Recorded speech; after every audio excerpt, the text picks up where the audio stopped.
goal is to try to provide as much information online as possible, material that previously was the exclusive purview of traditional journalists is now available to everybody. It is well known nowadays that what happens on Facebook, Twitter, and YouTube has great influence on events as they occur on the ground. The internet, too, is a battleground. It is thus comforting to learn that the IDF employs soldiers whose job titles are new to the military world.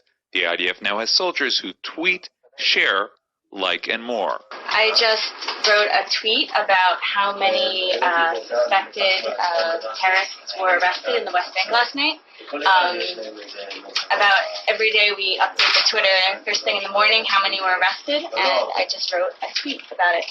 What kind of comments do you get to that kind of tweet? For the most part, we get retweets, which are basically when the user takes what we tweeted out and they make it their status on Twitter.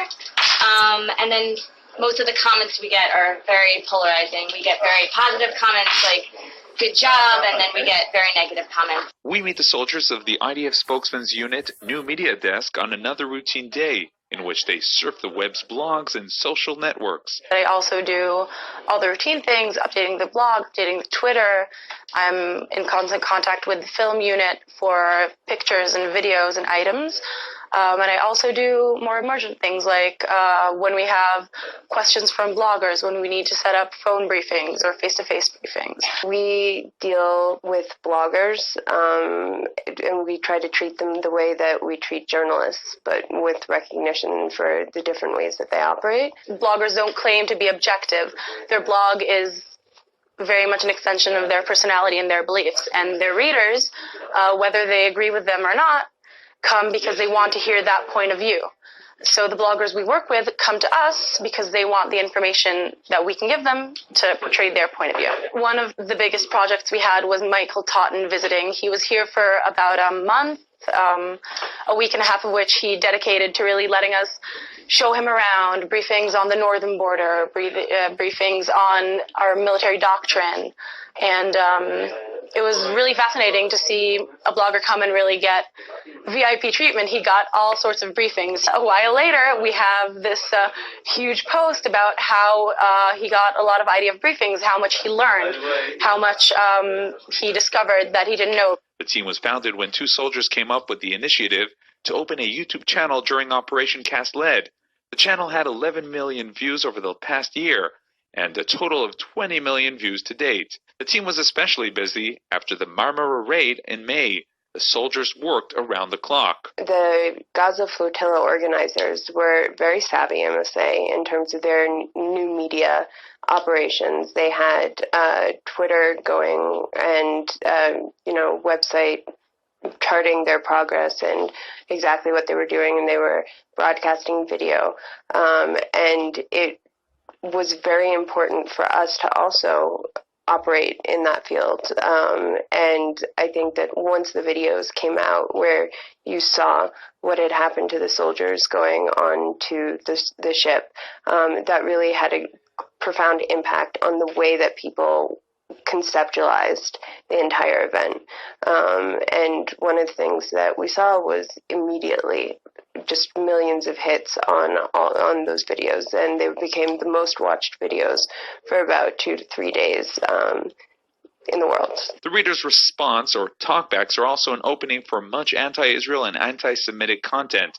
The IDF blocked the option of talkbacks to videos on its YouTube channel. However, it promises that on other channels, which include a Facebook page that is about to be launched, serious and respectable comments will be allowed, and the IDF will answer them. We had comments open on our YouTube channel, and that did not work out particularly well. People were writing really horrific comments that were just incredibly inappropriate. And because it's our channel, our platform, we are ultimately responsible for everything that gets written up there, which is why we had to close comments. Well, you get very positive and very negative responses. They're polarized in each direction. A lot of the time they're almost never moderate. But what we're going to try to do with Facebook is create a forum where people can ask questions and we'll respond.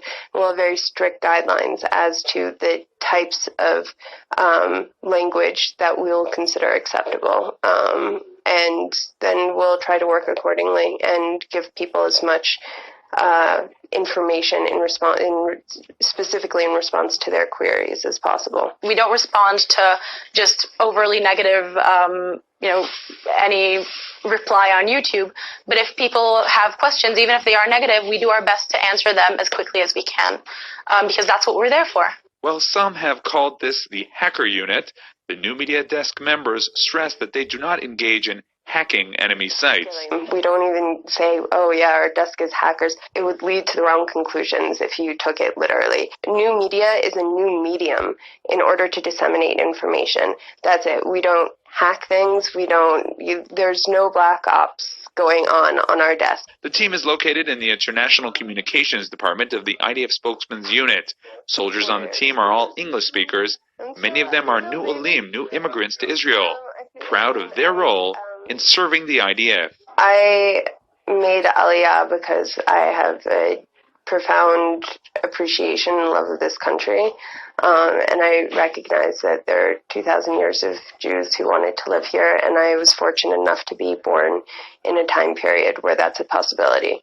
And I didn't make Aliyah in order to join the army. I joined the army in order to have a successful Aliyah, and I think that is one of the greatest gifts that specifically this branch of the IDF gives. We have an inordinately high number of lone soldiers from all sorts of different countries, and it really makes your Aliyah much more, and your absorption into Israeli society and culture much more successful. And so it's, we're doing a service for the country, but they're also facilitating our successful integration into Israeli society.